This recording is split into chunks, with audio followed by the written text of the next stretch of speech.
To responsible of company's revenue, this video is for you. Today I'm going to cover the pitfalls of multi-touch attribution.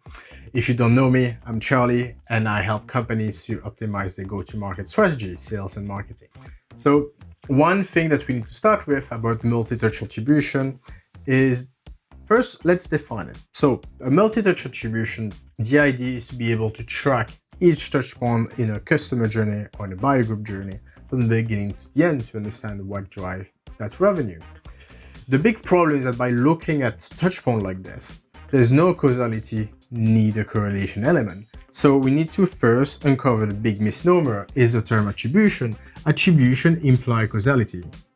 And so multi-touch tools are not causal tools. So we shouldn't be using attribution in a multi-touch context. That's why things are getting sour when we start to assign, for example, dollar amount to touch point. The first problem we need to tackle is incomplete data.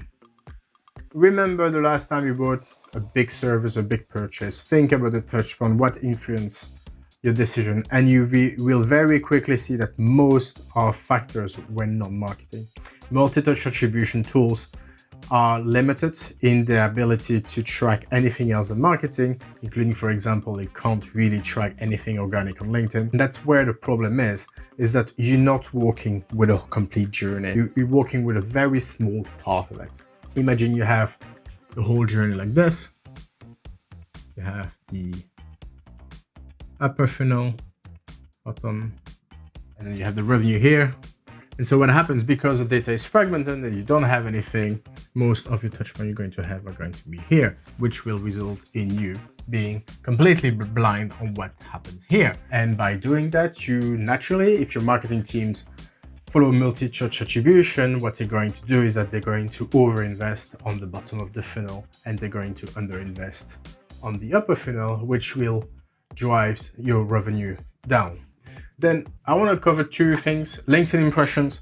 So some MTA providers will say that they have a solution for LinkedIn to be able to track the impact of ads without needing a click. So this data is very incomplete. The reason is that for confidentiality issues, LinkedIn is not allowed to show all the impression. If you don't have enough touch points with a company, you won't be able to see those touch points. Also, the problem with LinkedIn is that it doesn't differentiate a CFO with a marketing intern who started a week ago, who's not a decision maker. So it gives you the false impression that you're targeting your audience correctly, but actually it doesn't. The other problem that I wanted to underline is the impression MCA. So you have some MTA providing some impression tools. So those are what we say stochastic, not deterministic. What it means is that what it gives you is the best guess. It's not what happened, it's the best guess. And so there's a very big question mark on the reliability of those models because you can't even actually define the accuracy of those models. The second point I want to cover is the survivor bias. I want to explain that point with a little history. During World War II, the Allies wanted to put more armor on their bomber, but you couldn't put it everywhere, otherwise the bomber would be too heavy. And so what they did is that they looked at the bomber, which came back, and defined where the bomber were most likely to be hit and say, okay, this is why we have to put more armor. And then you have Abraham Weld, who said, well, actually, we should do the exact opposite. Because the reason why some bombers, you didn't see some bombing coming back is probably because they were hit on other places. And it is those other places that you need to armor. And that's the survivorship bias. And that's the big problem that we have here, is that we tend to focus on what's visible, not only to focus on what's visible, but very often we focus on the journey that converted and not the one that did not convert. We are partially blind on our attribution there, and therefore we are unable to define what really drove revenue. The third problem is misaligned incentive. If you evaluate your marketing team with a multi-touch attribution, what are they going to do? They're going to optimize using the marketing attribution tool, which means they're going to invest on the bottom of the funnel and they're going to drive the funnel and they're not going to invest on the upper funnel. They're going to invest on channels where it's easier to track and not underinvest in the channels where it's difficult to track. I had a company, for example, which stopped investing in Apple News because it was difficult to track, regardless if it was driving demand or not. And that's the big trap you're going to get. And that's going to hit, of course, your revenue growth. The other one that's going to hit your revenue growth a lot is the sales and marketing misalignment. What I did one day is that I compared the sales note with the marketing multi-touch attribution. In very few cases, both agreed. And the sales team is the closer to the prospect. They're closer to the source of truth. They know, they speak to the prospect. They know what happens.